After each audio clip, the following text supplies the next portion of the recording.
सुरू आहे ऋषी कुठे घालते तुम्ही ऋषी नाही याला समोर यालाच बरा आवाज दिसतो. पोरं म्हणते एक मास्तर गेला आता दुसरं मास्तर आलं. थोडस याला माईकला वरती. गेल्या वर्षी तब्बल 12 महिने झाले.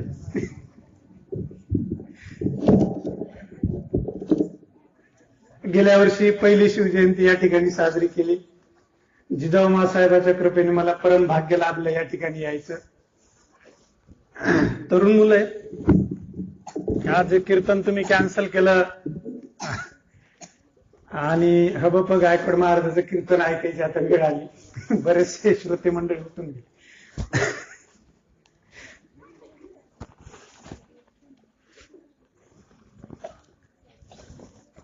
गेल्या वर्षी सरपंच कुठे सरपंच गायब झाले. काय रे सरपंच आहेत ना. गेल्या वर्षी लहान लहान मुलींचे भाषण झाले. नंतर आमचे सहकारी विष्णूभाऊ, त्यानंतर गिरी सर. माझ्यावर ही तोफेवर लावायची धुरा आली माझ्याकडे. मला राहून म्हणलं आता आज आमचे गायकवाड सर मार्गदर्शन करतील.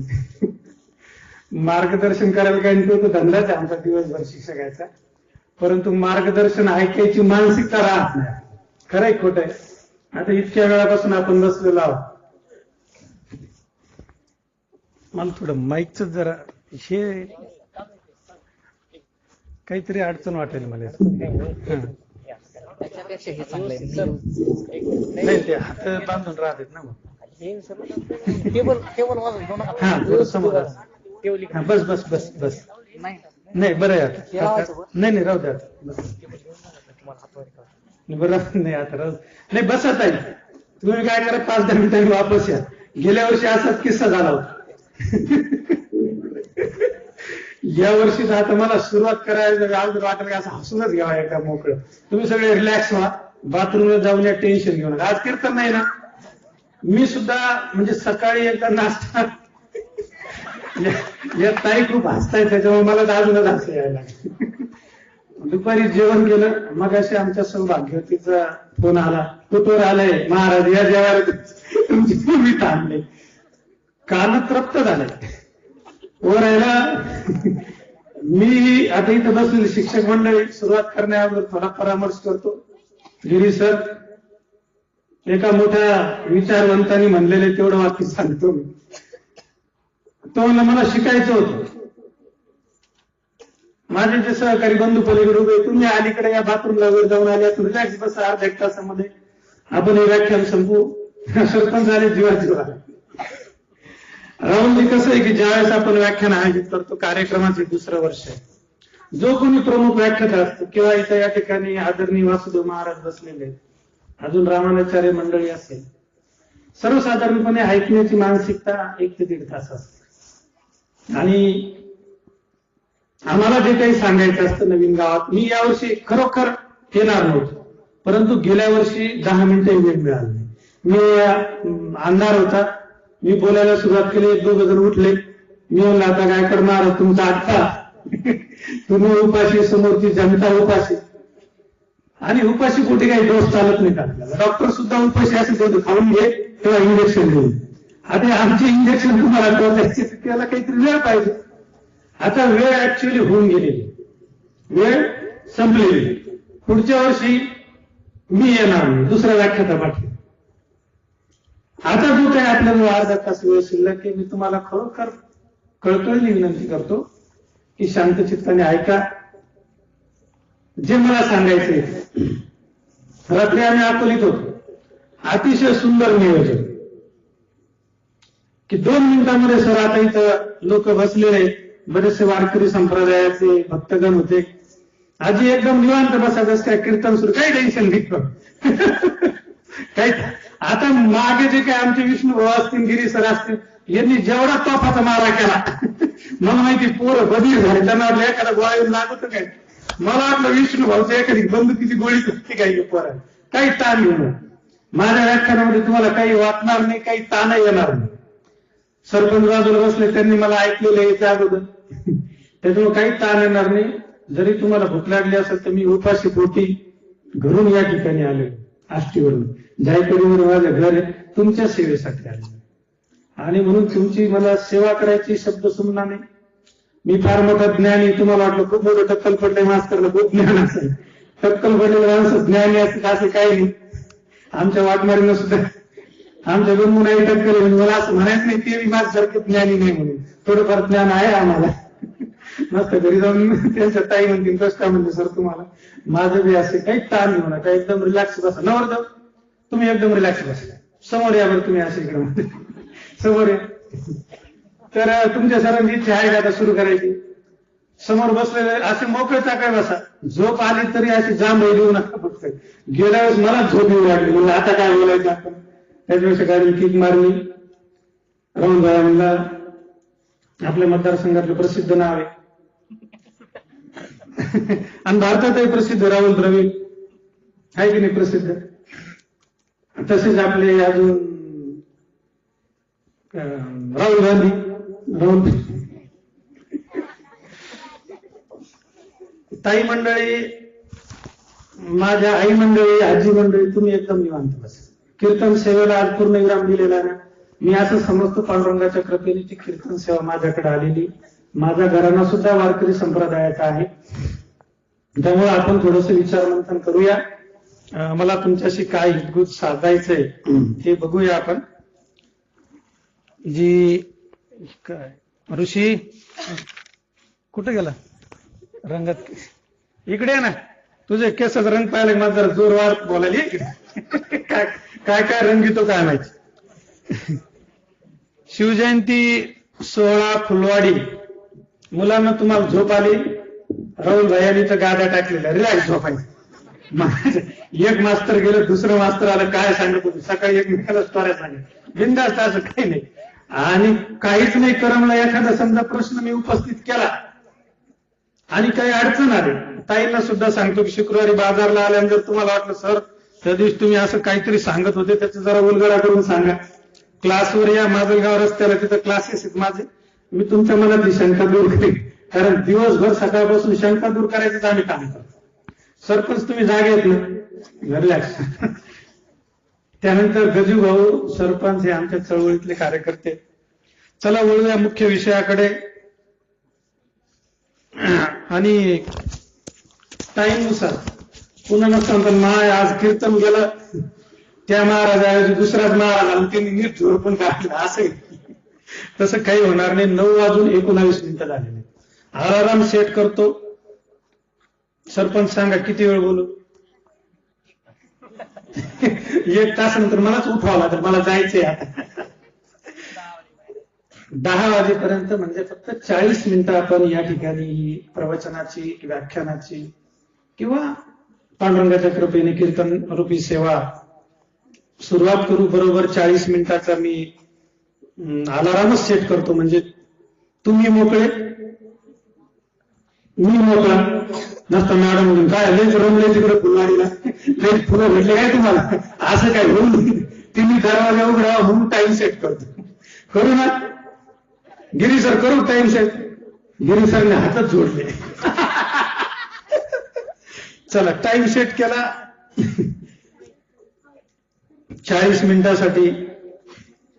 बेल वाजत 9:20 झाले, सुरू करूया. समस्त बहुजनाचे भाग्यविधाते, स्पृश्य अस्पृश्य, आवाज थोडा अजून कमी करा, भेदाभेद अमंगळ सिद्ध करणारे, गाथा रचनाकार विश्ववंदनीय जगद्गुरु संत तुकाराम महाराज, स्वराज्याचे मार्गदर्शक, स्वराज्य संकल्पिता राष्ट्रमाता राजमाता जिजाऊ मासाहेब, स्वराज्याचे मार्गदर्शक शहाजीराजे भोसले, राष्ट्रमाता राजमाता जिजाऊ मासाहेब. काही प्रॉब्लेम असला तर सांगा, अजून टाइम कमी करायचा असेल तर अजून 40 मिनिटात 10 मिनिटं कमी करू. नवरदेव तसं काही टाइमचं नाही ना काही बंधन. नवरदेव माझे विद्यार्थी, त्याच्यामुळे त्यांना विचारून जरुरी नसतं. सर तुम्हाला बोलवलं आणि तुम्ही मलाच बोर केलं. नवीन बहुजन प्रतिपालक कुळवाडी भूषण, ज्यांची आज आपण जयंती साजरी करणार आहोत. छत्रपती शिवाजी महाराज, स्वराज्याचे धाकले धनी, स्वराज्याचे पहिले युवराज व दुसरे छत्रपती संभाजीराजे, पुण्यश्लोक अहिल्यादेवी होळकर, क्रांतीसूर्य, ज्ञानसूर्य महात्मा ज्योतिबा फुले. लवकर या वापस. नाही, थंडीचा पिरियड हे बाथरूम लागतो. जनसामान्याच्या कल्याणासाठी झिजलेल्या पुण्यश्लोक अहिल्यादेवी होळकर, क्रांतीज्योती, देशातील पहिल्या महिला शिक्षिका आणि असं म्हणता येईल बहुजनातील पहिली सुशिक्षित महिला क्रांतीज्योती सावित्रीबाई फुले. टेबल मला जरा अडचणीच करतो. टेबल दिसलं की मला वाटतं मी मास्तर झालो काही असं. बरं ऋषी हे बघ रे, असं तोंडापर्यंत होते त्याला. ऋषी माझा विद्यार्थी, क्लास नाही केले त्याच्यामुळे बघा आता तो मला पॅक करा. लवकर या, आपला टाइम सेट केलाय. ताई लवकर या बरं का, खूप लांबून आलोय मी 10-12 किलोमीटरवरून.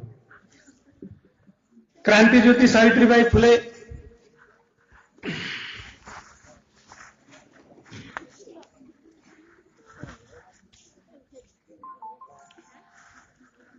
आपल्या वाणीने आणि लेखणीने बहुजनांमध्ये क्रांतीज्योत फुलवणारे, देश व देशाबाहेर छत्रपती शिवाजी महाराजांचा पोवाडा,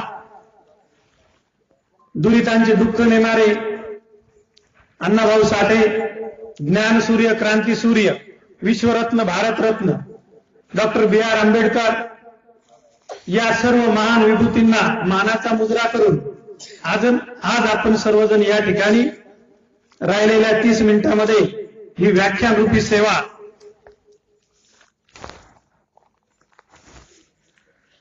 तुमच्या समोर सादर करत आहे.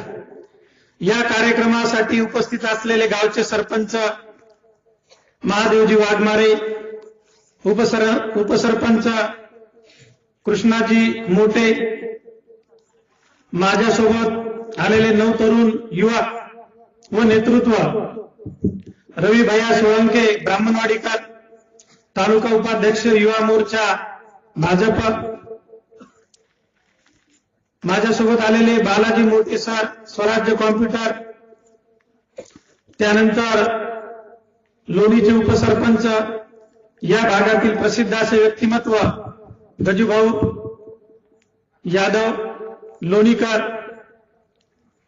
माझे सहकारी व मित्र मनोजभाऊ सोळंके सरपंच कारा, कार्यक्रमाला उपस्थित असलेले गिरीश सर,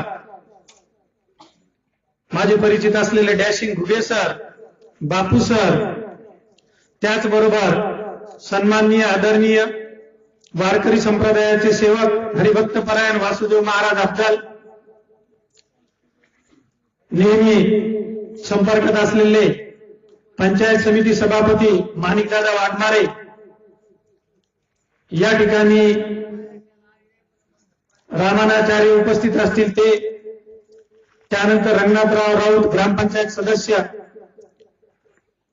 मार्गदर्शन करून गेले श्री विष्णुभाऊ सोळंके, तसेच नुकतेच गृहस्थ आश्रमामध्ये प्रवेश केलेले माझे विद्यार्थी महादेवजी राऊत यांना समस्त आष्टीवासियाच्या वतीने आणि या ठिकाणी जमलेल्या शिवभक्तांच्या वतीने त्यांच्या भावी वैवाहिक आयुष्यासाठी हार्दिक हार्दिक शुभेच्छा. हात जोडू नका, लग्न झाले की अशीच वेळ असते हात जोडायची, टेन्शन घेऊ नका, एकदम रिलॅक्स. गिरीश सर सुरू करतो आता. एकाच गोष्टीवरती आपल्याला बोलायचं. या ठिकाणी पालक आहे, त्यांची लहान लहान मुलं आहेत आणि मुली पण आहेत. 30 मिनिटांमध्ये काही प्रॉब्लेम नव्हतो. सॉरी, बोलण्याच्या ओघात विसरून गेलो. दुरुस्ती करतो. नवरदेव संतोष ना? संतोष राऊत, बरोबर. माफी असावी. इथं एक नाव लिहिलं होतं, ते वाचनात आलं. एकच मुद्दा आपल्याला 30 मिनिटासाठी. शिक्षक मंडळी, घुगे सर कुठे गेले? गेले घुगे सर, फरार. वेळ झाल्यावरती असं होतं, ऐक नाही गजू, गारवा पण वाढलेला आहे. आता मला नाही जाता येणार, तुम्ही जाऊन या ना वापस. संस्कार या गोष्टीवरती फक्त आपल्याला 20 मिनिटं विचारमंथन करायचंय आणि नंतर 4-5 वर्षांनी योग आल्यानंतर पूर्ण वेळ व्याख्यानासाठी 1.5-2 तास बोलण्यासाठी मी या ठिकाणी जरूर येईल. तोपर्यंत ही जी समोरची मुलं आहेत ही 9वीला आलेली असतील असं मी अपेक्षा करतो. आणि मग समजा आपल्याला एखाद्या व्यक्तीचं भाषण बोर झालं की जोरदार टाळ्या वाजवायचं. लहानपणी आपसच करायचं, पुढे उभं राहून टाळ्या वाजवायच्या. ते ओळखायचं मला पोरले टाळ्या वाजवायचं, आवरून घ्यायचं. पहिली गोष्ट करूया आपण की या विचार मंथनातून आपल्याला काय साधायचंय, तर ते फक्त एक छोटेसे संस्कार शिवचरित्रातून आपल्याला घ्यायचे. इतिहासामध्ये आपण जर बघितलं तर भरपूर सणावाळ्या, अफजल खानाने असं केलं, यांनी तसं केलं, यांनी तसं केलं. इतिहासाचा नुसता विपर्यास होता. पहिल्या एका साध्या गोष्टीपासून सुरुवात करूया. आणि जसजसं तुम्ही म्हणले सर बोला, सर बोला, ते नाही का पिणारे एकमेकांना थोडी घ्या, थोडी घ्या. सर म्हणले थोडा वेळ घेतो, थोडा वेळ घेतो. म्हणलं घ्या, पण चढू देऊ नका. थोड्याने खूप चढत. मी तुम्हाला चढू देणार नाही आणि उतरू बी देणार नाही, पण मी तुमच्या डोक्यामध्ये काहीतरी एखादा किडा सोडून जाणार आहे की सर म्हणले त्याच्यावर आपण विचार करणं जरुरी. शिवचरित्र असेल, छत्रपती शिवाजी महाराजांकडे जाण्याचा रस्ता सर्वप्रथम सुरू होतो तो आदरणीय आणि संपूर्ण बहुजन समाजाला मार्गदर्शक असलेले क्रांतीसूर्य महात्मा ज्योतिबा फुलेंपासून. एकदम सिरियसली तुम्ही ज्यांना कोणाला शिवचरित्राचा अभ्यास करायचा असेल तर त्यांनी अगोदर फुले वाचावं, फुलेंचा अभ्यास करावा. शिवजयंती आपल्याला वाचून साजरी करायची आहे, हे या वर्षीपासूनचं ब्रीदवाक्य आहे. आणि म्हणून आपण 2-3 ओळी फुलेंच्या संदर्भात मी वाचणार आहे आणि त्याचा जो अभ्यास सुरू आहे. म्हणलं असं काही फेकलं तर तेव्हा दिवसावर काही फेकून गेले. लिखित प्रूफ, तारीख वाईज फुलेंच्या चरित्रातलं एक छोटस पुस्तक मी सोबत आणलेलं आहे. मी ओळी वाचून दाखवेन. संस्कार संस्कार संस्कार संस्कार सांगितले जातात. छत्रपतींवरती केलेले संस्कार, आजचे संस्कार, याच्यामध्ये 350 वर्षाचं अंतर आहे. आज माता माऊलींनी, आई वडिलांनी आपल्या मुलांवरती कोणते संस्कार करायचे तेव्हाच जग आणि आताच जग. लहानपणी नाही, मगाशीचा आपला विषय. आता मुलांना विचारलं इसवी सनाचं कोणतं साल सुरू आहे, 2018 आहे की नाही. एवढं तर आपल्यालाही कळतं. काही कळतं की नाही? समोर बघ बेटा, कितवीला आहेस तू, कितवीला आहे सांग. प्रश्न नाही विचारित कोणता 9वीचा, कारण 9वीचा क्लास. 2018 साल सुरू आहे का नाही. पोराव तारीख किती आहे आज? 20 तारीख. एकदम सिंपल. आजपासून आजी इकडे लक्ष द्या. तुमच्या नातवाला ही गोष्ट सांगायची, गायकवाड मास्तर आले होते त्यांनी असं सांगितलं, वाघा याच्यावर लक्ष द्या, नीट ऐका. आजपासून 600 वर्षापूर्वी मराठवाड्यामध्ये औरंगाबाद जिल्ह्याच्या बाजूला कन्नड तालुक्यात एका खेड्यामध्ये भास्कराचार्याचा जन्म झाला असं सांगितलं जातं. पुस्तकात आहे, आमच्या शालेय पुस्तकात, NCERTच्या, national council and educational research centre पुणेने दिले. म्हणजे हे 2018 ते 600 म्हणून किती झाले? 2618 वर्षापूर्वी शून्याचा शोध लागला. मान्य आहे की नाही? 0 बरोबर आहे. म्हणजे किती वर्ष झाले सर त्या गोष्टीला? फक्त 2600 वर्ष. आम्ही मुलांना शिकवतो, रामायण तर सुरू मगाशी म्हणले म्हणून. मला फक्त काय करायचं, चिकित्सा तुम्हाला सांगायचं की या लेकरांना शिकवताना शिक्षकांनी खरा इतिहास शिकवायला पाहिजे, खऱ्या गोष्टी सांगायला पाहिजे. आपण काय करतो, रामायणामध्ये रावणाला 10 तोंड होते. शून्याचा शोध कधी लागला? आणि रामायण 1,00,000-1,50,000 वर्षापूर्वी, ते जाऊ द्या. शून्याचा शोध लागला 2600 वर्षापूर्वी. शून्याशिवाय संख्या तयार होती का?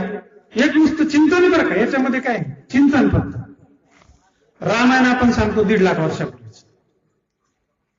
महाभारत सांगतो त्याच्याही मागचं. महाभारतामध्ये कुंती मासाहेबांना,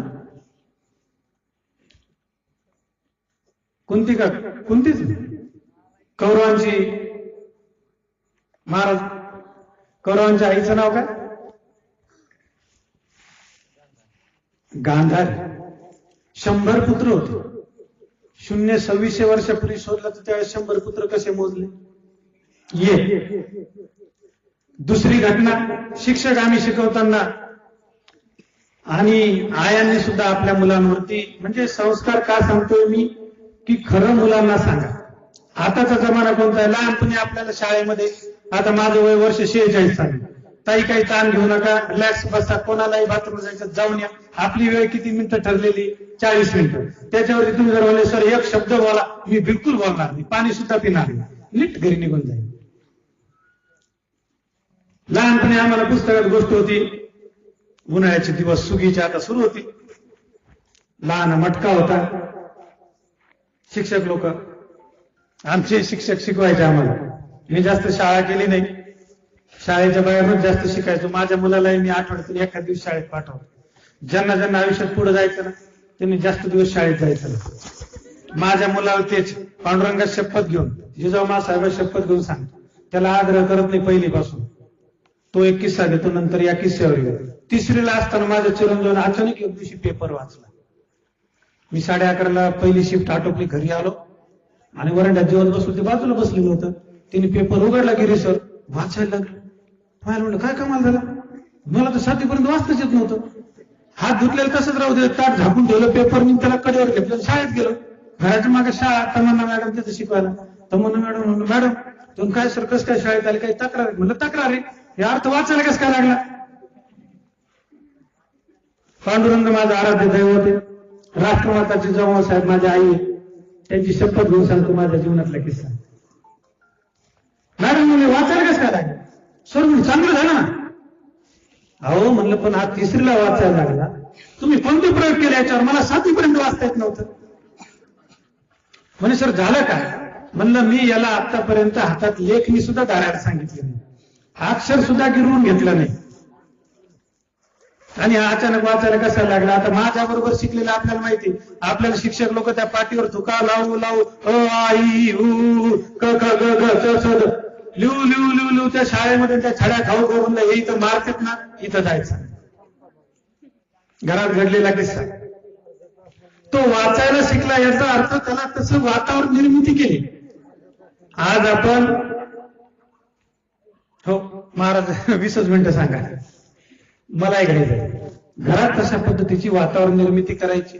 जिजाऊ मासाहेबांनी शहाजीराजे कर्नाटकात असताना, सरदारकी करत असताना इकडं शिवबाला लहानचं मोठं केलं. मग संस्काराच्या गोष्टीमध्ये मधला जो गॅप पडला तर फरक पडला. गोष्ट काय होती? तो कावळा यायचा उडत. वाघमार्ग बरोबर ना, आपले शिक्षक आपल्याला असेच शिकवायचे, आणि ऐकलं नाही की ते मोठं हातार काढायचं, रपकन राप काढायचं. कोणकोणत्या जागेवर उभं त्यावेळेस उठत होते, आता दाखवता येणार नाही, मोठं शर्ट घातलंय असे झोडायचे. काय त्या शाळेत जायचं? असं न जाता सुद्धा जेव्हा जायचं तेव्हा गेलो आणि MSc मध्ये मॅथ मध्ये मी MSc कम्प्लीट केलं. आता तो कावळा यायचा, त्या डेऱ्यामध्ये खडा टाकायचा, कावळा यायचा, गजूभाऊ डेऱ्यामध्ये खडा टाकायचा, ते पाणी वर यायचं, मग कावळा पाणी प्यायचा आणि उडून जायचं. ही आमच्या बोर हरकत. आता मी बोर नाही करणार, टाइम लावलाय. कावळा उडून जायचं. मला माझ्या आयांना सांगायचं, आता तो जमाना राहिला नाही, आणि कावळा येतो राहिला नाही. आपला कावळा हुशार करा. तहान लागली, ऊन पडलंय, आपण नुसते प्रयत्नच करायला. पिढ्यानपिढ्या आपण नुसते प्रयत्नच करायला. वेगवेगळे बियाणं पिरायलो, कपाशी पिरायलो, पिवळ्या आळ्या गेल्या, काळ्या आळ्या गेल्या, आता गुलाबी आळ्या आल्या, अजून एखादा आळा येईल, सगळे आळेच बसायचे. आपल्या खात्याला आळा नाहीच, मारवाड्या गेला, आपल्या सगळं सुरूच आहे. तिकडं आळ्या वळवळ करायला आपली आहे गार. आता कावळा कोणता पाहिजे? ताण लागली, एवढे कष्ट करायला वेळ नाही. कावळ्याने बघायचं डेऱ्यात पाणी आहे, पाणी खाली गेलंय, खडा टाकायला वेळ नाही, खडे टाकेपर्यंत जीव जाईल नाही. आणि खडे राहिले कुठं, वावरात खडे ठेवले बाय आपण. कावळ्याने उडत उडत आष्टीच्या बस स्टँडवरती यायचं.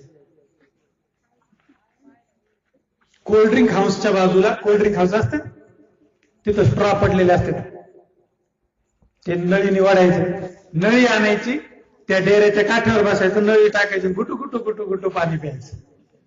तेव्हा कावळ्याला काहीतरी प्राप्त होईल. आम्ही शिक्षक लोक त्या पोराला ते अजून खडेच टाकायला लावले, खडेच त्याच्यामध्ये. विद्यार्थ्यांनी या आयांना सांगायचं की आपल्या मुलाला आता स्मार्ट स्टुडंट करायचे, उगा रिकामे ढोर मेहनत करायला नाही लावायचे. घे छोडीन हान त्याला 30 पर्यंत पाडे पाठ कर, त्याला नुसते पाडेच पाडेल. संख्येला यायला सांगितलं 67 तर तो लिहितो 7 6, काय कामाचं. आणि पाडे उलटे.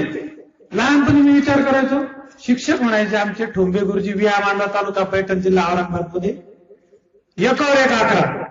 आता शिक्षक मंडळी बसले, गिरी सर चुकीचं शिकवतो की नाही विद्यार्थ्याला आपण, एकावर एक 11, एक लिहितो त्याच्या बाजूला एक लिहितो, एकावर एक झाला का तो, एकावर एक म्हणजे वरती पाहिजे की नाही, असं चुकीचं शिकवतो. काय विद्यार्थ्यावर शिक्षक संस्कार करायले.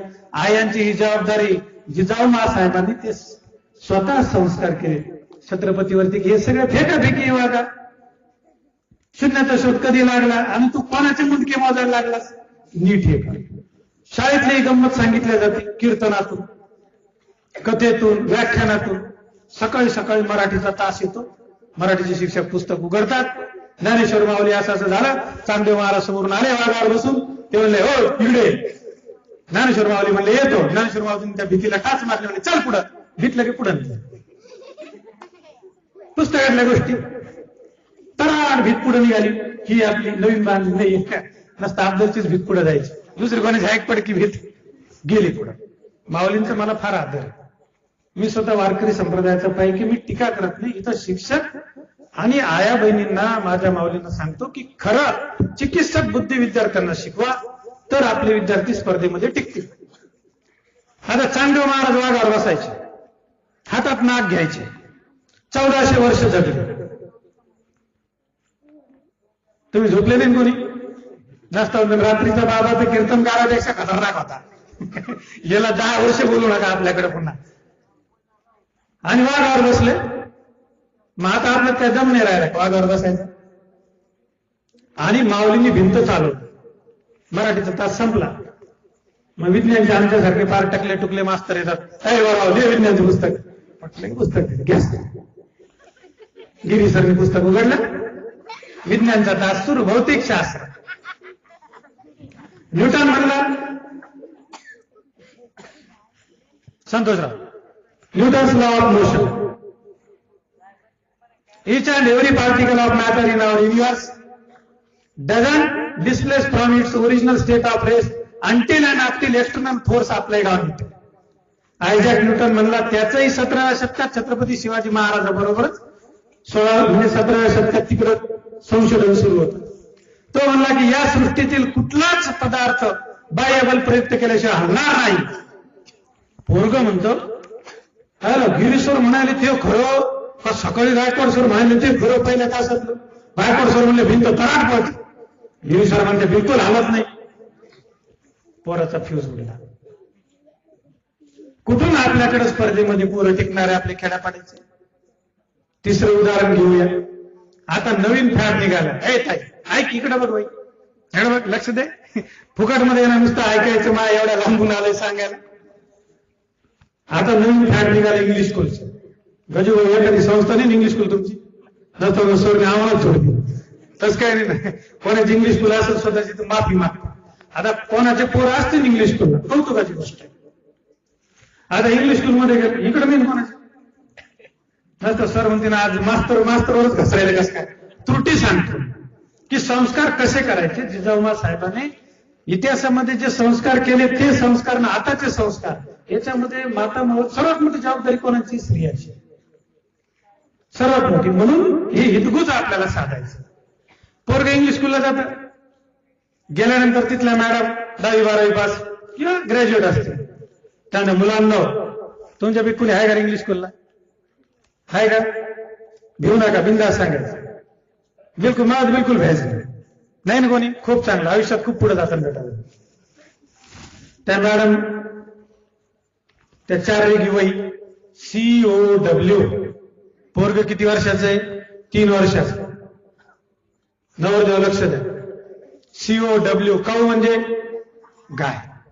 दिवसभर COW. बाईला आईला मोठं कौतुक. COW. ते वाळीला डबा खाऊन येतं बसमध्ये बसून. घरी आला रात्री तणफणत हक्क धरता, आई तुम्हाला जाऊन यायचं असं जाऊन या. बिलकुल म्हणजे पुन्हा या तुम्ही, अजून आपले मिनिटं शिल्लक. घरी आल्यानंतर ते पोरग रुसतं, त्याला काही ते खिचडी खावत नाही किंवा काही आवडत नाही. आई त्याला कडेवर घेते आणि आई काय म्हणते? बेटा हे काऊचा घास, बेटा हे काऊचा घास.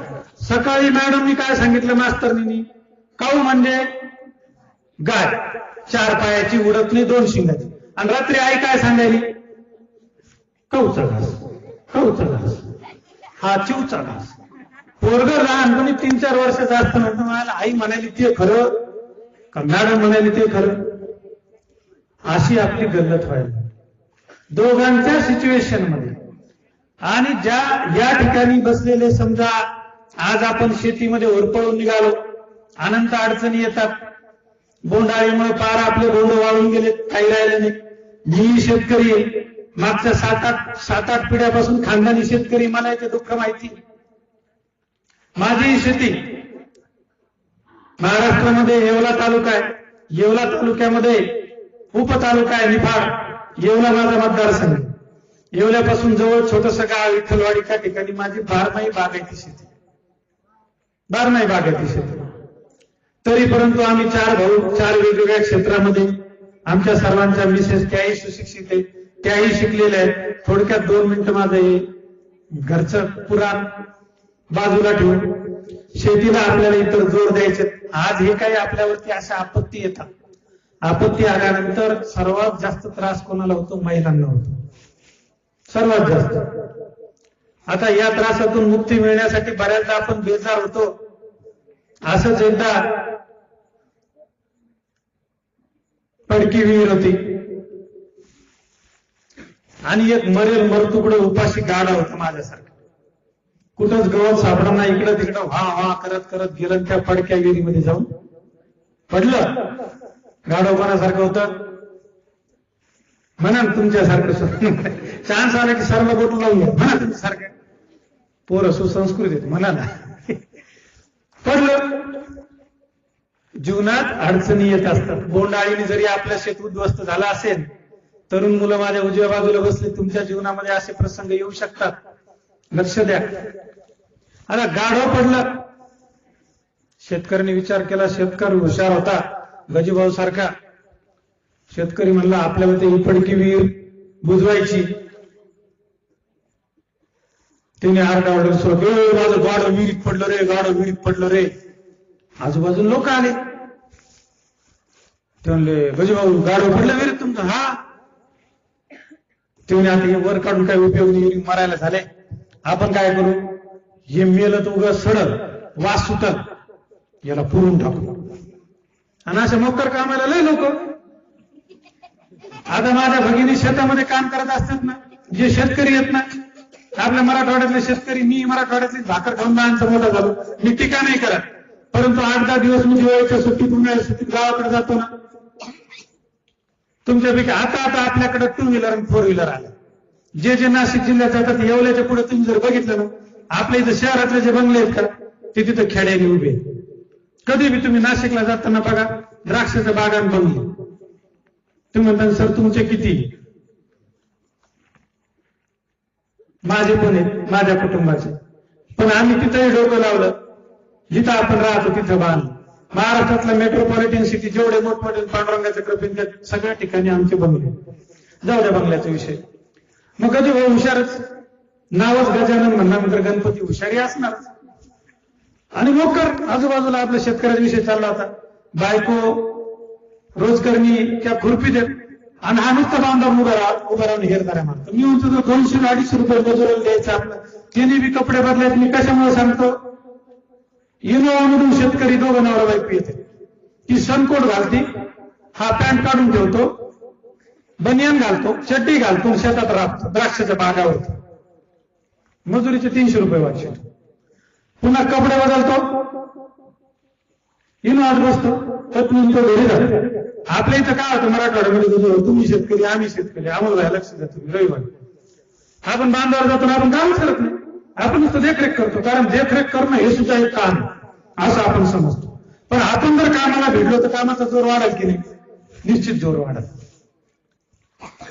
आता मग ते लोक असे रिकाम टेकडे आले, कोणी फावडं कोणी फोडं काय ते घेऊन आले, गाढव बुजवायचं, माती ओढायला सुरुवात केली. मी म्हणलं ना अगोदर गाढव कोणासारखं होतं?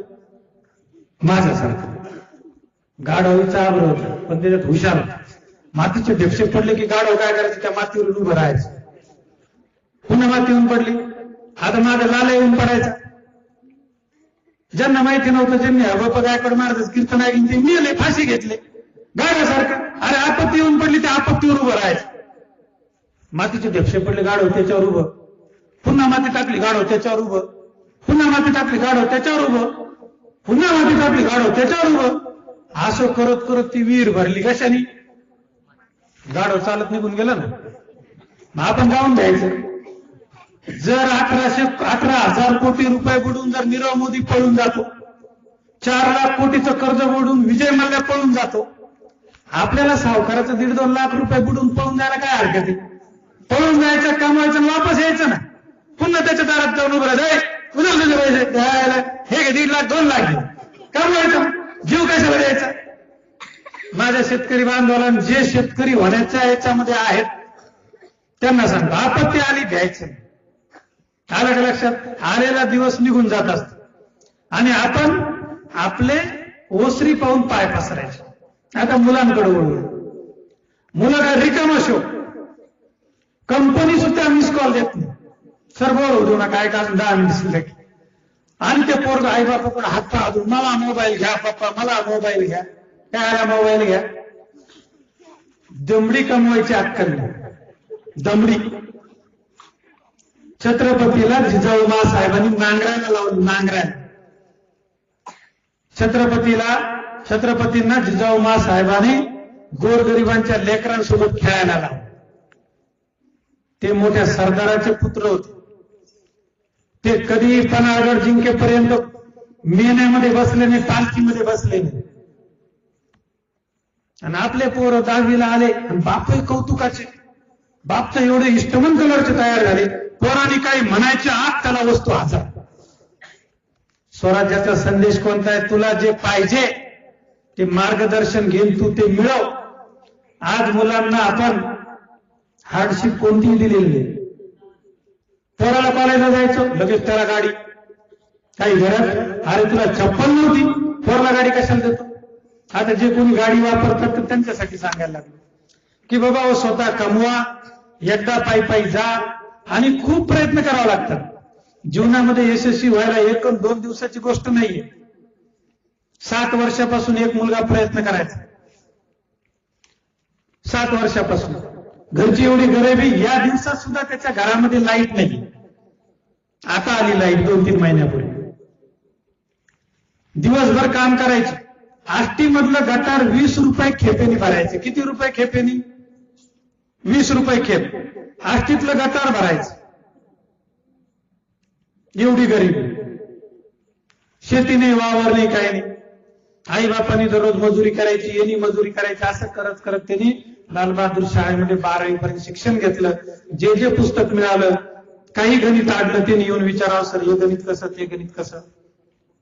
आणि तोंडाला रुमाल गुंडाळायचा, कोणी आपल्याला ओळखल, लाज वाटायची त्यालाही, पण कामाची लाज नाही वाटली, गरिबीची लाज नाही वाटली. स्वाभिमान होता की मला काहीतरी करून दाखवायचं. काल मला वाटतं गजू भाऊ उभे होते रॅलीच्या वेळेस, एक तरुणाला मोठ्या जोरात सॅल्यूट मारला मला त्यांनी. कालची गोष्ट आहे, त्या तरुणाची गोष्ट सांगतोय मी तुम्हाला. लवकर या रे बाळा. आणि प्रेशरने लागेल का? जवळचा मुलगा सोपाऱ्यातला, कैलास पाईकराव त्याचं नाव. किती वर्ष प्रयत्न केले त्याने एसआरपी होण्यासाठी, पोलीस होण्यासाठी? 7 वर्ष. हटला नाही तो. प्रत्येक वेळेस आपत्ती आली मागच्या 3 वर्षापासून एका मार्काने तिच्या यादीतून नाव जायचं. तो त्या गाढवासारखा त्याच्यावरती येऊन उभा राहायचा, हारला नाही. गेल्या वर्षी पुन्हा तीच कंडिशन, परंतु गेल्या वर्षी मी ठरवलं की आपल्याला आता पोलीस भरतीची बॅच सुरू करायची. आणि गेल्या वर्षी योगायोगाला पांडुरंगाची कृपा झाली. सलग 7 वर्ष प्रयत्न केल्यानंतर गेल्या वर्षी तो एसआरपी भरती झाला. आता दौडला ट्रेनिंग करतो. तो हरला नाही. आपण प्रयत्नच करतो. घरची एवढी गरिबी, आता या दिवसामध्ये सुद्धा त्यालाही वाटलं असेल आपल्याला मोबाईल असावा, त्यालाही वाटलं असेल आपल्याला कपडे असावे. आपण काय शिक्षण घेतोय? आपले आई वडील शेतामध्ये राबराब राबते, आपली आई दररोज शेतात जाते, आपले वडील शेतातून मातीतून एका दाण्याचे 1000 दाणे प्रयत्न करतायत. आज आपल्याला एवढ्या अपेक्षा होत्या, बोंडाळीने अपेक्षा उद्ध्वस्त केल्या. गेल्या वर्षी पीक आलं, त्याचा आपल्याला भाव मिळाला नाही. म्हणजे आपल्या हातामध्ये काही असल्याचं मला गॅरंटेड उत्पन्न सांगा, मला गॅरंटेड उत्पन्न. आता यावर्षी आपण खूप ऊस लावला. जोपर्यंत पैसा आपल्या घरात येत नाही तोपर्यंत गॅरंटी नाही. मला असं सांगायचं की शेती वाईट आहे असं मी म्हणत नाही, शेती करणं वाईट असंही मी म्हणत नाही. मग तू म्हणता सर काय म्हणायला लागले? ताई एकदम रिलॅक्स बसा, काहीच ताण नका घेऊ. 5 मिनिट राहिले. आपल्याला या शेती क्षेत्राला जोड देऊन शेती क्षेत्रावरती खाणारी तोंड कमी करायची. मग कमी करायची तर कशी करायची? ही जी मुलं आहेत या मुलांना आपण प्रोत्साहन द्यायचं की तो शिकून, आता तुम एक असा ग्रामीण भागामध्ये असं पसरवलेलं आहे. मागच्या पिढीने काय केलं? 25-30 वर्षापूर्वी सामाजिक रचनेमध्ये जर बघितलं, जवळपास 80 ते 90% एका ठराविक समाजाचे म्हणजे ब्राह्मण समाजाचे शिक्षक वर्ग होते. वाईट होते असं नाही, परंतु मी ज्यावेळेस अभ्यास केला याचा इतिहासाचा त्यावेळेस बघितलं कुठेही खेड्यात गेलो की ते म्हणते आमच्या शाळा सुटल्या, मास्तर लईच मारायचे. मी म्हणलं गावातून फक्त बहुजनाच्या पोरानेच कामून ठोके बसायचे, तेच कामून नाही शिकले, हेच पोरं कामून शिकले. मागची पिढी ते मारून बरबाद झाली, आताची पिढी या स्टोऱ्याने बरबाद झाली. आणि मग आता मुलांसाठी काय करायचं की बाबा तुम्ही 12वीला आहे, 12वी झाली की त्याच्या पुढेही शिकत राहा. इकडं तिकडं प्रसाद. आपल्याला फक्त काय सांग कुठं नोकऱ्या लागायला, ते शिकून नाही का मोकार झिंडायला लागलं, त्याने असं केलं. उच्च शिक्षण जर घेतलं, सतत कास धरत राहिलो, प्रयत्न जर आपण केला तर घेतलेलं ज्ञान कधीही वाया जात नाही. एक आत्मविश्वास येतो. आम्हीही शिक्षण घेतलं आणि उच्च शिक्षण घेतलं म्हणून आज मी तुमच्या समोर उभा आहे. आता आपल्याला या शिक्षणातून जर साध्य केलं, त्या मुलांना उद्योग जर काही लागले, नोकरी लागली लहान मोठी. आता त्या पाईकरावचं उदाहरण मी तुम्हाला सांगितलं. त्याच्याच बरोबर मागे तुम्ही पेपरला बातम्या वाचल्या असतील, वायगाव मधली एक मुलगी, तिचे वडील लाईनमन होते, पाईकराव रिटायर झाले, तिचं आडनाव पाईकरावाचे. त्या मुलीने असे 8 वर्ष सतत घरी सांगितलं की मी STI झाल्याशिवाय लग्न करणार नाही. गेल्या वर्षी गजोभाऊच्या लहान बहिणीचं लग्न झालं, ती माझी विद्यार्थिनी होती. आपण सगळे होतो नाही, मला सरपंच होते लग्न सिद्धेश्वर शाळेमध्ये. ती लहान डॉक्टर आहे, सोनाली पाईकराव. तिचा नवरा वैद्यकीय अधिकारी नांदेडला, ती स्वतः डॉक्टर आहे, नवरा डॉक्टर आहे. मग मोठ्या बहिणीने प्रण केला, या वर्षी दिवाळीच्या वेळेस तिचा सत्कार झाला, तिचं STI म्हणून सिलेक्शन झालं. 1-2 दिवसामध्ये नाही होणार. आपण कपाशी आणली, पेरली, तिची मशागत केली, फवारली, सगळ्या गोष्टी केल्या. यावर्षी काय काय म्हणून नाही केलं, बोंडाळीने उद्ध्वस्त केलं. करिअरमध्ये कसं होतं, विद्यार्थी ज्यावेळेस काहीतरी प्राप्त करत असतो तर मध्येच काहीतरी येतं. संपूर्ण शिवचरित्राचं वाचन जर केलं तर छत्रपतींना जंजिरा कधी जिंकता आला नाही. संभाजीराजाने जंजिरा जिंकताच येईना. दुसऱ्या बाजूने त्याच्या शेजारचा किल्ला जिंकायचा प्रयत्न केला, जंजिरा जिंकताच आला नाही. परंतु त्यांनी प्रयत्न सोडले का? सोडले नाही. आपण नेमकं काय करतो, जीवनाच्या एका टप्प्यावरती आपल्या मुलाला डिस्करेज करत राहतो नकारात्मकतेचा. याने काय होणार, त्याने काय होणार, आणि या टीकेमुळं आपली मुलं जे तर ती शिकू शकत नाही. आपल्या मुलांना आपण डॉमिनेट करतो. आणि म्हणून या छोटेखानी कार्यक्रमातून हा संदेश मला तुम्हाला द्यायचा होता ठरलेल्या वेळेमध्ये अजून आता 3 मिनिटं शेवटचे राहिले. बोलू का? गिरी सर घेऊ का थोडं? गिरी सर घ्या म्हणते. तेव्हा एक जण उठले, मी घ्या म्हणल्यानंतर 3च मिनिटं राहिले. 3च मिनिटं राहिले आणि त्यानंतर या कार्यक्रमाचा आपण समारोप करू.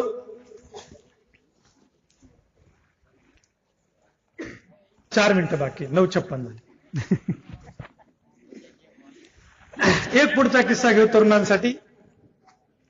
आता प्रयत्न करत असताना काय की आपल्याला शिकवलं जातं कण वाळूचे रगडता तेलही गळे.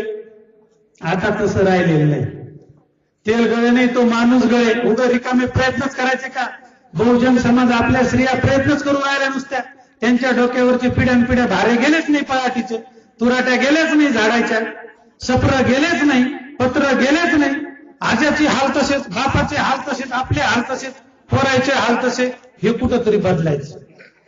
नेमकं आपलं चुकतंय कुठं याचं विचार मंथन करायचं.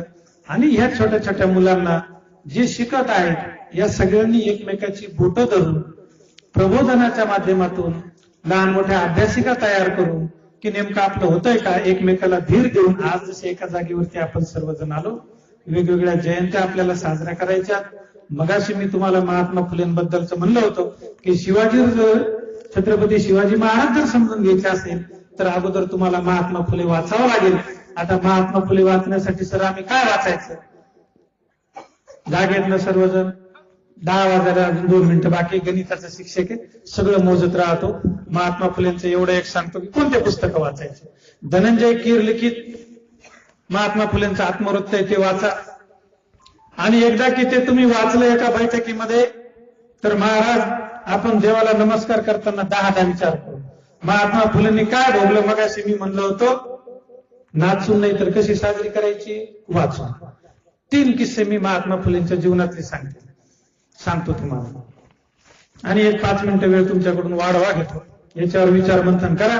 कोणाचे काही आक्षेप असले तर चर्चा करण्यासाठी मी संध्याकाळी 7:30 नंतर उपलब्ध असतो. सकाळी 7 ते 7:30 माझे क्लासेस राहतात. पहिला किस्सा लेखी स्वरूपात ऐका. वर्गामध्ये अतिशय हुशार. मग हा मुलगा हुशारीने खूप पुढे जाईल, ताई लवकर ये. शिक्षक मला सर्वांवरती लक्ष ठेवावं लागेल. गिरी सर ऐका, हा मुलगा अभ्यासात खूप हुशार आहे, पुढे जाईल. पुण्यातल्या त्या काळातल्या ब्राह्मणांनी गजूर कट केला. हा जर हुशारी पुढे गेला तर आपली सगळी सद्दी नष्ट होईल. त्यांनी गोविंदरावांवरती दबाव आणला आणि महात्मा फुलेंची टीसी काढायला लावली. ऐका, कारण जर छत्रपती समजून घ्यायचे असेल तर फुले समजणं अत्यंत जरुरी. कारण अवघ्या जगाला, महाराष्ट्राला छत्रपती कोणी सांगितले? महात्मा फुले. आता काल परवा हे वाचन करत असताना बघा इथं काय, मी लाल शाईने आता तुम्हाला दिसतंय ना सर्वांना, ओळी वाचून दाखवतो, झोपू नका फक्त. गोविंदरावांनी काय झालंय? गोविंदरावांनी ज्योतिरावांना शाळेत घातले तेव्हा हा तैलबुद्धीचा विलक्षण पराक्रमी मुलगा शूद्र आहे. अंबादास मला पाणी आणतो वाटले झाले. यांच्याकडे 10 मिनिटं वाढून घेतले. आपण गिरी सर सारखं थोडं घेऊ नशाच यायला लागली आता.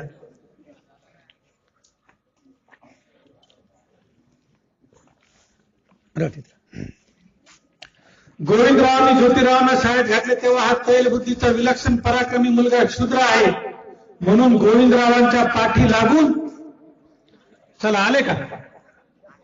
चहा घालून गेला असं मला द्या प्यायला म्हणताना तरी सर आटोपते. आपल्याला वाचून साजरी करायची 2 ओळी त्या जास्त. म्हणून गोविंदरावांच्याही पाठी लागून ज्योतिरावांना शाळेतून काढायला लावले. सर्वांना चहा मिळेल, गोंधळ करू नका. पण यावेळी परमेश्वर निजला नव्हता आणि परशुरामही सदित नव्हता. टिळक चिपळूणकरांच्या ब्राह्मण्य प्रेमावर निखारे पसरवणारा महात्मा उत्पन्न व्हावा ही महाकालाची मनीषाच ठरलेली दिसत होती. पाचकळ पुराणांच्या काळजाला हात घालून टिळकलेल्या चिपळूणकरांचे दात पाडणारा मोरक्या, धैर्याचा गगनस्पर्शी मेरू, ब्राह्मणेतरांना लाभावायचा का म्हणून गफार बेग मुंशी या सज्जन ग्रहस्थाने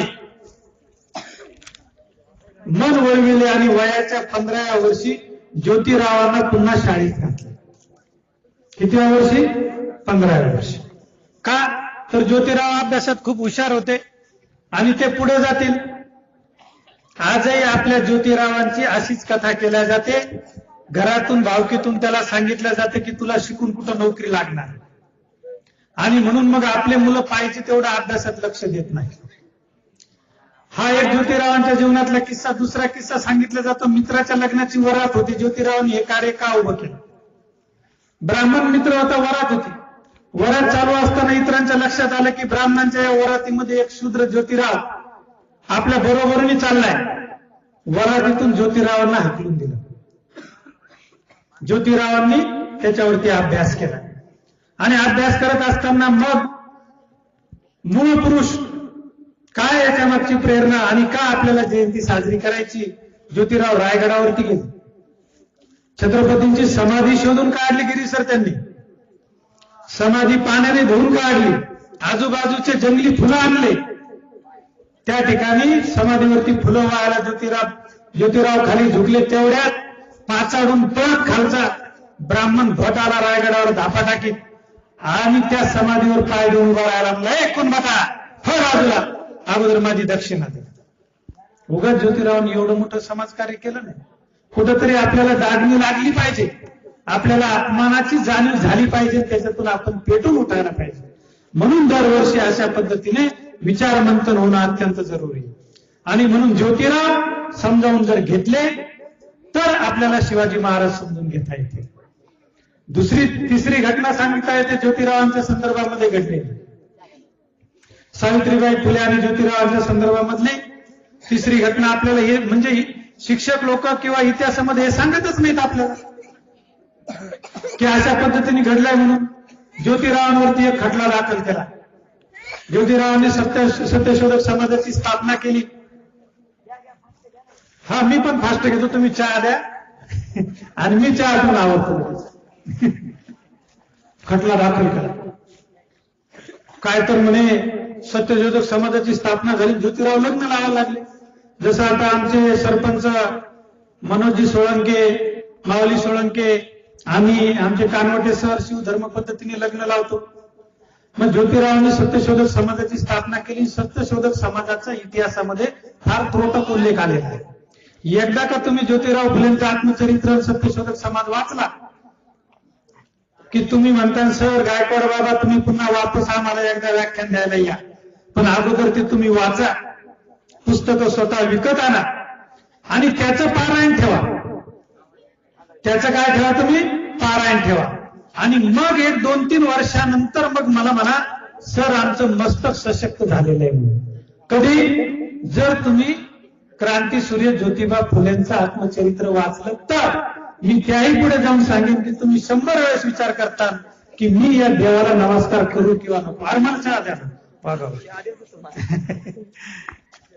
गार आहे का गरम आहे? गरम आहे. मग चांगलं आहे. मग गरम व्याख्यानाला गरमच चहा पाहिजे. शेवटचा किस्सा लगेच आपल्याला संपायचे. थोडी आता मी काही घेणार नाही. हळूहळू काही करत नाही. अशा आपल्या मुली राष्ट्रमाता जिजाऊचा आदर्श ठेवायचा आणि किड्याला द्यायचं. अरे हाताने धरण फेकून द्या. याच्यामुळे आपल्या मुली डॉक्टर होत नाही. त्या किड्याला भेटे, पालीला भेटे, झुरळाला भेटे आणि डॉक्टर व्हायचं तर सडलेले मुर्दे चिरावं लागते. आपल्या मुलीला थोड्या गोष्टीचं वाचत शी बाई कशाला डॉक्टर होईल ती. हे माय धर हाताने, धर त्याला, धर धर फेक त्याला असा. आर्य हळूहळू खाली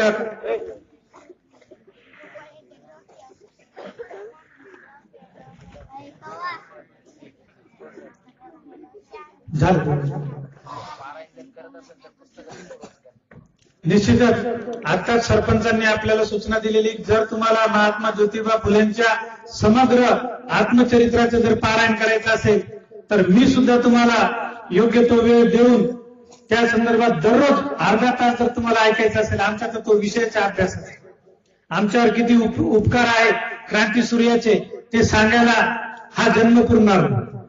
आता सरपंचांनी असं सुचवलेलं आहे की जर तुम्हाला ती पुस्तकं लागली, क्रांतीसूर्य महात्मा फुलेंचं आत्मचरित्र, सावित्रीबाई फुलेंचं आत्मचरित्र वाचायचं असेल तर ती पुस्तकं तुम्हाला कार्यालयाला उपलब्ध आहे. त्याच्यातून आम्ही आदर्श घेऊन गावोगाव असे स्वखर्चाने हिंडत आहोत. कशासाठी? की हा बहुजन समाज सुधारला पाहिजे. चौथा किस्सा मला महात्मा ज्योतिबा फुलेंचा सांगायचा होता.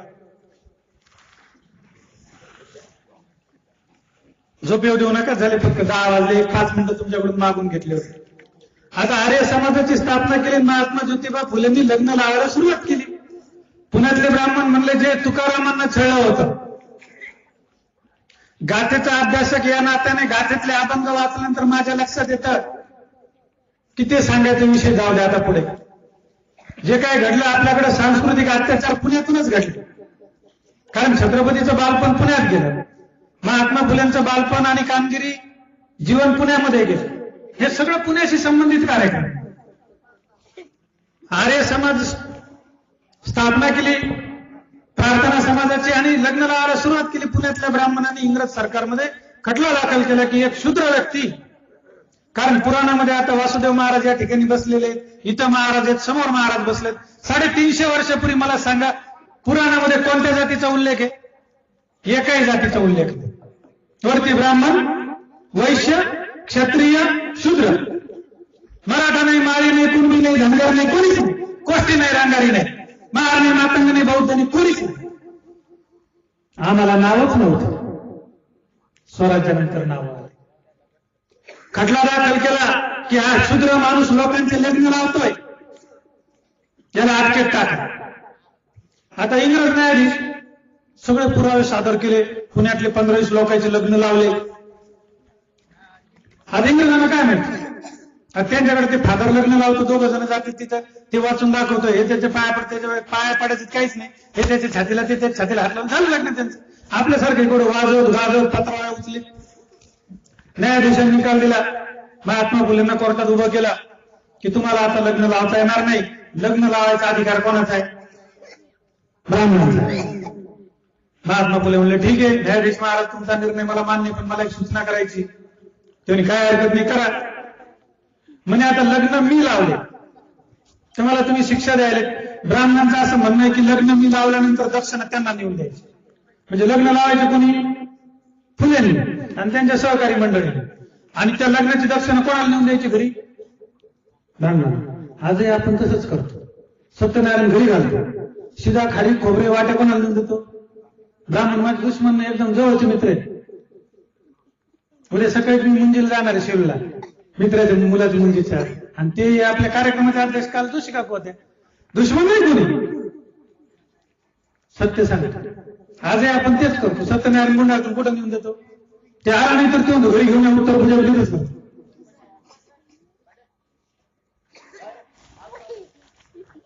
क्रांतीसूर्य म्हणले ठीक आहे दक्षिणा त्यांना द्यायला पाहिजे. न्यायाधीश महाराज समजा आता लोक घरी दाढी करतात, मग त्या दाढी करायची मजुरी जाऊन कोणाला द्यायची? द्यायला पाहिजे की नाही? न्यायाधीश म्हणले तेही बरोबर आहे. ते मला ते ब्राह्मण समजा घरी दाढी केली किंवा मी घरी दाढी केली तर मग त्याची दाढी केल्याची मजुरी कोणाला नेऊन द्यायला पाहिजे? ज्याच्या सलून त्याला नेऊन द्यायला पाहिजे. आणि मग न्यायाधीशांनी तो निवाडा केला आणि महात्मा फुलेंना निर्देश सोडले. असे काही किस्से सांगण्यासारखे. मी तर तुम्हाला पुन्हा तिसऱ्यांदा ते वाक्य रिपीट करतो की तुम्ही या शिवजयंती महोत्सवाबरोबरच 10 किंवा 15 दिवसाचं अगोदर म्हणजे 19 तारखेच्या अगोदर जर तुम्ही नियोजन केलं की 15 दिवस, कारण सप्ताहामध्ये ते संपणार नाही. आता या ठिकाणी वारकरी संप्रदायाची महाराज मंडळी बसलेली आहे. संत तुकारामाच्या काळामध्ये कधी सत्य होते का? कधीच नव्हतं. शिवचरित्रामध्ये कुठे हजारो माणसाला जीव घातलं का? कधीच नव्हतं. त्याच्यात खोलात जायची वेळ नाही. आता गार झालेला आहे. यथामती यथाशक्ती महाराज लोकांच्या मंडळीप्रमाणे किंवा म्हणण्याप्रमाणे मी हे लांबलेलं व्याख्यान, जसं पुराणामध्ये जांभूळ व्याख्यान आहे, व्याख्यानाच्या नंतर आख्यान होतं, या स्वरूपामध्ये मी तुम्हाला मार्गदर्शन केलेलं आहे. तुम्ही मला एक्स्ट्रा 5 मिनिटं वेळ दिला. तुमच्या सर्वांचा मी अत्यंत आभारी आहे. गेल्या वर्षीची माझी अंतरीची कळकळ बाकी राहिली होती, म्हणून यावर्षी पुन्हा एकदा वापस आलो. फक्त जाता जाता एकच संदेश की तुम्ही या ठिकाणी अगोदर सत्याच्या दुप्पट 15 दिवसाचं महात्मा फुलेंचं जीवनचरित्र एकदा वाचण्याचा कार्यक्रम ठेवा. दररोज फक्त अर्धा तास, परंतु ते मोफत मात्र मी तुम्हाला येऊ शकणार नाही. त्याचे मी तुम्हाला पैसे आकारले, कारण मला यायचंय जायचंय दररोज. आणि मॅडम म्हणते नवीन काय धंदा सुरू केला, घरी वाचता ते बरोबर तिकडे जाऊन वाचायला लागले. म्हणजे मी नसेल किंवा दुसरा कोणी व्याख्याता येईल, परंतु अगोदर त्या चरित्राचा या ठिकाणी कार्यक्रम व्हावा. आम्ही अशा पद्धतीने गावोगावी खेडोपाडी सांगत असतो. तुम्ही शांत चित्ताने हे माझे बोल कौतुका वाकडे बोबडे काय ते ऐकून घेतले. बोलण्याच्या ओघामध्ये एखादा शब्द एक्स्ट्रा गेला असेल तर तो वापस मला देऊ नका, तुमच्या जवळ ठेवा.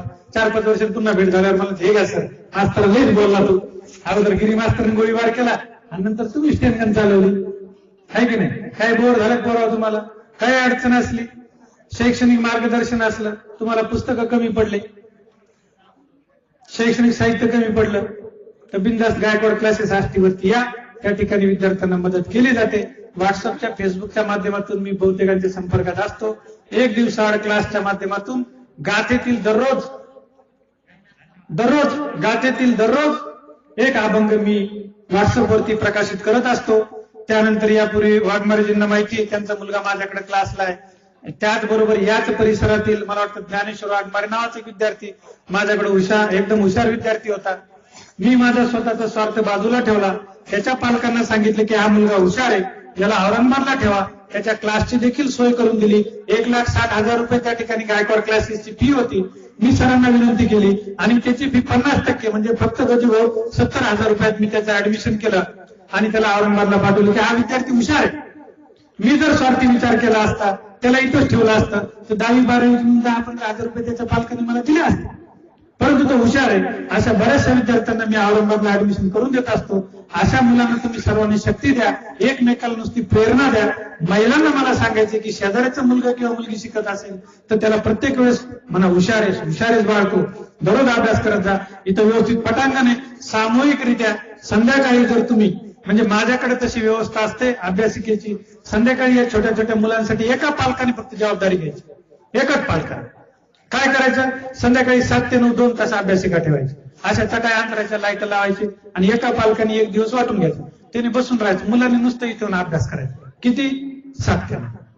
वाटल्यास त्याच्यात महिलांची बी ड्युटी लाव आणि मुलांना एकच त्या ठिकाणी अभ्यास करायचा. त्या मुलाने अभ्यास जरी नाही केला, फक्त एका जागेवर न बोलता बसून राहायचं.